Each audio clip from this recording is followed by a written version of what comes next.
No, सबसे पहले तो लीजिंग बहुत इंटरेस्टिंग कंसेप्ट है। इसको हम डिटेल स्टडी करते हैं। तुमने सुना होगा घर लीज पे लिया या रेंट एग्रीमेंट सुना होगा। तो सबसे पहले तो तुमको ये समझना पड़ेगा, in leasing there are two parties. ठीक है ना। एक पार्टी को बोलते हैं लेजर, जो लैंडलॉर्ड होता है ना, जिसे घर भाड़े पे दिया। ठीक है, लेजर। दूसरा पार्टी होता है लेजी, लेजी नहीं लेजी। ठीक है ना, LESSEE। ठीक है। फिर एक प्रॉपर्टी है जो लेजर लेजी को भाड़े पे देता है। जैसे मैंने यहाँ पे जेट एयरवेज का एग्जांपल लिया है। उन्होंने बोइंग, जब उन्होंने शुरू किया था 5 मई 1993 को, तो lessor, Boeing is an American company.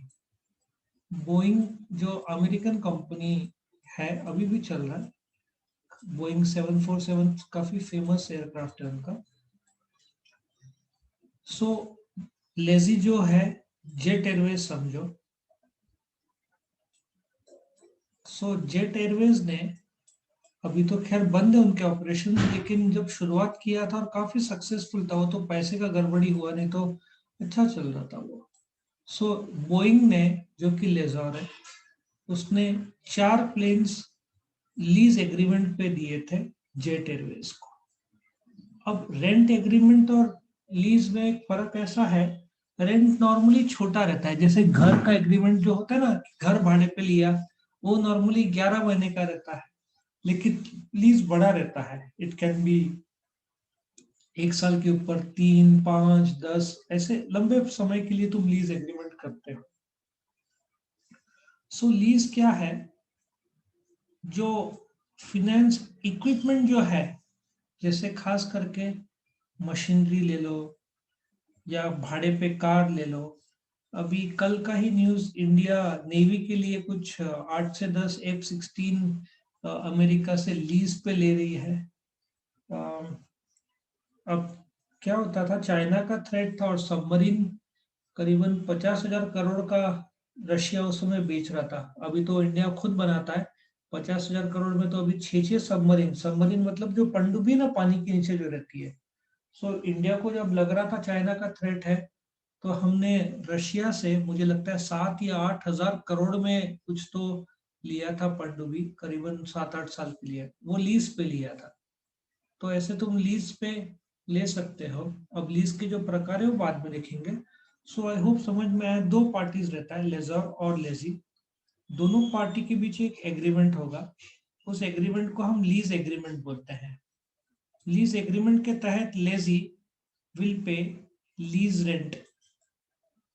क्या पे करेगा? लीज रेंट, जो लेजी के लिए खर्चा है।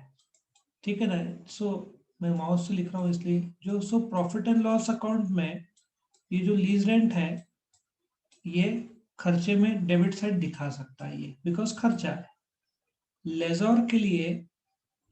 लेकिन जो बैलेंस शीट है, balance sheet, lazy balance sheet में कुछ नहीं आएगा, क्योंकि असली मालिक लेजर है। सो जो लेजर है, उसके प्रॉफिट एंड लॉस अकाउंट में, बिकॉज लेजर को रेंट मिल रहा है, लीज रेंट, वो क्रेडिट साइड आएगा। ठीक है ना, उसके लिए इनकम है, ये साइड आएगा। एक्स मतलब फिगर का, नंबर की बात कर रहा था मैं। और बैलेंस शीट ऑफ बोइंग में ये जो प्लेन्स है, ये एसेट साइड दिखेगा इधर। एरोप्लेन जो है ना, ये साइड एयरप्लेन इधर दिखेगा, किसके? बोइंग के बुक्स में। क्योंकि बोइंग के लिए वो संपत्ति हो। सो बोइंग के लिए अर्निंग्स है तो क्रेडिट साइड में आएगा जो रेंट मिल रहा है, और संपत्ति इसलिए एसेट साइड, जहां से वो डिप्रिसिएशन क्लेम करेगा। और डिप्रिसिएशन का सेकेंड इफेक्ट वो इधर दिखाएगा, है ना। नाउ जो जेट एयरवेज है वो डिप्रिसिएशन नहीं क्लेम कर सकता, क्योंकि असली मालिक बोइंग है, ओनरशिप बोइंग के पास है। ये लोग ने भाड़े पे लिया है। ये लोग सिर्फ debit, lease rent, PNL debit डाल सकते हैं। सो बोइंग को एडवांटेज है, लीज रेंट कमाई है तो क्रेडिट, डिप्रिसिएशन है तो पीएनएल डेबिट, और एरोप्लेन उनके लिए संपत्ति है तो एसेट साइड में। दोनों के बीच एग्रीमेंट होगा, उसको क्या बोलेंगे? लीज एग्रीमेंट या लीज डीड बोलो। ठीक है ना।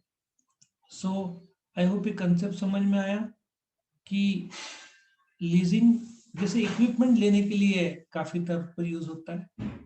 एक कॉन्ट्रैक्ट है between the owner of asset, जैसे कि बोइंग, उसको लेजर बोलेंगे या लीजिंग कंपनी बोलेंगे। जिसको भाड़े पे दिया वो लेजी बोलेंगे या लेजी कंपनी बोलेंगे। दोनों के बीच एक एग्रीमेंट होगा, इसको लीज एग्रीमेंट बोलेंगे। नॉर्मली लीज एग्रीमेंट 2, 3, 5, 10 साल के लिए होता है, लंबे समय के लिए होता है। और हर महीने या हर साल लेजी क्या पे करेगा, लीज रेंट पे करेगा। किसको पे करेगा, लेजर को पे करेगा। एग्जाम्पल, जेट एयरवेज ने 4 बोइंग एयरक्राफ्ट लिए थे। एक्चुअली मलेशिया, एक एग्जांपल बोइंग का, लेकिन उन्होंने मलेशिया एयरलाइंस लिए थे। मलेशिया एयरलाइंस ने बोइंग खरीदे होंगे और मलेशिया एयरलाइंस ने जेट एयरवेज को दिए थे। या ऐसे सोचो, जेट एयरवेज डायरेक्टली बोइंग से खरीदता है। Boeing is a aeroplane company in America, ठीक है ना। तो दोनों के बीच एग्रीमेंट कॉन्ट्रैक्ट होगा। ठीक है, इसको रब कर दो। सो कॉन्ट्रैक्ट, लीजिंग क्या है, contract between home, lessor and lessee. उस एग्रीमेंट को क्या बोलेंगे, लीज एग्रीमेंट बोलेंगे। ठीक है ना। उसमें टर्म्स एंड कंडीशन दिया रहता है कि यूज मेंटेनेंस कौन करेगा, रेंट कितना होगा, डिपॉजिट कितना होगा, 5 साल बाद क्या होगा। ठीक है ना। लेजर मालिक है, सो डेप्रिसिएशन कौन क्लेम करेगा, लेजर क्लेम करेगा। ट्रेडिशनली लीज जमीन, बिल्डिंग, एनिमल्स, ठीक है ना। इनफैक्ट हाथी भी तुम ऐसा, कुछ कंट्रीज जहाँ पे जू के लिए चाहिए तो वो लोग लीज पे ले सकते हैं। ठीक है ना, वो भी पॉसिबल है। फिर इंडस्ट्रियल इक्विपमेंट ज्यादातर होता है।